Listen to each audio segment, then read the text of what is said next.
Hi, I'm George Lang. And I'm Heather Warlick. And this is Weekend Look, your guide to entertainment news in Oklahoma City and the world. This week, as you were watching the first new episodes of Heroes, Grey's Anatomy, and The Office, you probably weren't thinking, gosh, what's going to be the first new series canceled this season?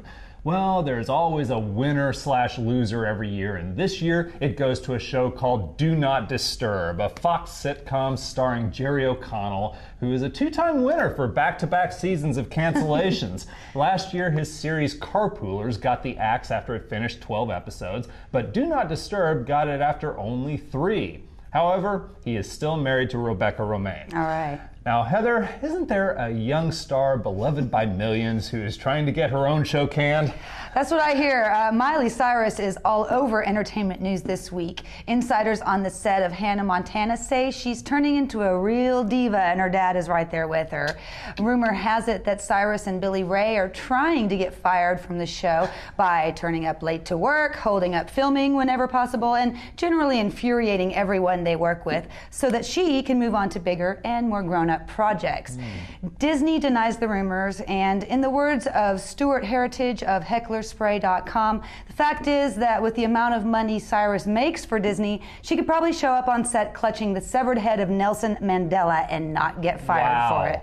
So those are his words, but last week it was announced that the young star is currently working with best-selling author Nicholas Sparks on an unnamed film project, and other reports say that Cyrus may star as a younger, cleaner version of Carrie Bradshaw in a new series of Sex and the City. That's right. Sex and the City creator Candace Bushnell is doing a new series of young Carrie books. So the TV show is probably inevitable, just not on the Disney Channel. Right. Now, in classic rock news, former Soundgarden and Audioslave singer Chris Cornell will release a new solo album in November titled Scream. And this time out, it's looking like a love it or hate it affair. It's a collaboration with Timbaland, the hip-hop producer who's recently had a spate of huge hits producing Justin Timberlake and Nelly Furtado. Entertainment Weekly is showcasing one song at EW.com titled Long Gone, and it's probably going to give fans of Cornell's previous bands a bad case of the shakes.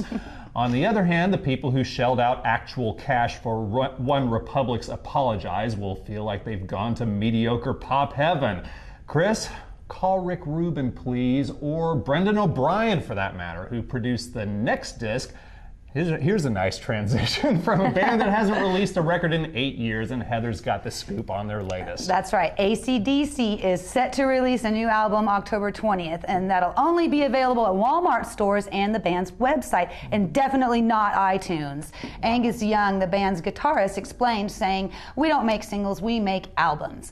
The band's rejection of iTunes does bring up an interesting challenge to the current model of how music is distributed, single by single. Young went on to say that artists make a lot more money from albums than singles, but I guess that's yet to be seen in the case of AC/DC's new album. Well, it worked for the Eagles, so we'll see. Now, there's a ton of great concerts going on this weekend, including 3 huge shows tonight. Nico Case will be at the Diamond Ballroom tonight with guest Giant Sand. Fleetwood Mac guitarist Lindsey Buckingham plays tonight at the Brady Theater in Tulsa, and Ben Queller is at the Hamilton Fieldhouse in Edmond on Saturday, but Heather, you know where I'm going to be tonight. Yes. Tonight you'll be attending what promises to be an awesome concert to benefit victims of Hurricane Ike. Robert Plant and Allison Krauss will perform at the Zoo Amphitheater.